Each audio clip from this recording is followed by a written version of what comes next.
The supporting documents has to show evidence that the beneficiary has received major international, either major international recognition award. If you have that one thing, then you don't need anything else. But how many of us are Nobel Prize winners, right? So if you have a Nobel Prize, you don't really need anything else, or something that is similar or of the same, criteria. But if you don't, like most of us, then they document 9 points. Out of that, you have to at least meet 3. So just to go through each one by one, documentation of the beneficiary's receipt of national or international recognition, prizes or awards of excellence in their field. Okay, so this is something lower than the Nobel Prize.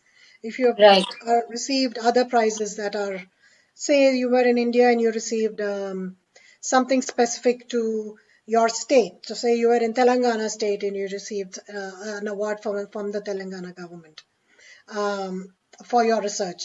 That could definitely be one of the criteria.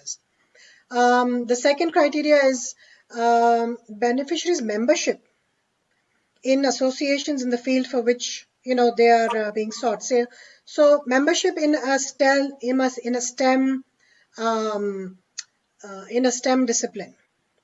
So the membership in this particular organization, which is a STEM organization, the criteria for the membership should not be that anyone can join. It should require outstanding achievement of their members. And it should be only open for those who are recognized nationally or internationally as experts in their field. So if you're a member of such an organization and the criteria of that organization is that you have to meet these really high standards, then that could be one evidence that you are a person of extraordinary ability. Another criteria is published material in a professional or trade publication or in media. So if your work has been published in, say, a scientific journal or a trade journal if you're in business, or in some major media like in a newspaper or in a magazine, say in India, say it's India Today or Newsweek or something. I'm just giving you an example. So if there is an article published with reference to your work, that is also an indication that you are of extraordinary ability. Right. The next point is evidence of the beneficiary's participation in a panel as a judge. So you could be an individual judge, or you could be in a panel of judges, and you're judging the work of others in your field. So obviously, if you're a judge and if you've been chosen as a judge, only people who excel in their field will be chosen to judge other people's work. And then the next one is evidence of the beneficiary's authorship in an article, a scholarly article in their field. So they've written articles in their field. Say if they're a software professional and they've developed some kind of a software or some kind of application, and they have written, not only have other people written about you, but you've written an article about that particular thing that you've developed, and that article was published in a major media or professional journal, etc.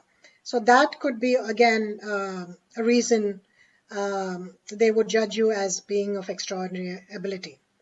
Another reason, evidence that the beneficiary was employed in a critical or essential capacity in an organization or establishment that has distinguished reputation. Not any organization. I'm sure you must be an asset to your employer, but your employer can be some XYZ company, right? XYZ Inc. But if you're working, for example, for the government of India or for a distinguished non-profit organization in India, and that is of distinguished repute, then that, if you're working and you have a leading position in that is an example of distinguished reputation or excellence, right? Right. Another, last but not the least, evidence that the beneficiary has attained either a high salary or will get a high salary or remuneration. And they can look at employment contracts to see that.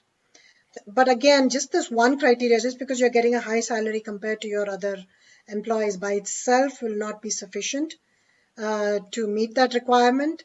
It will have to be more than that.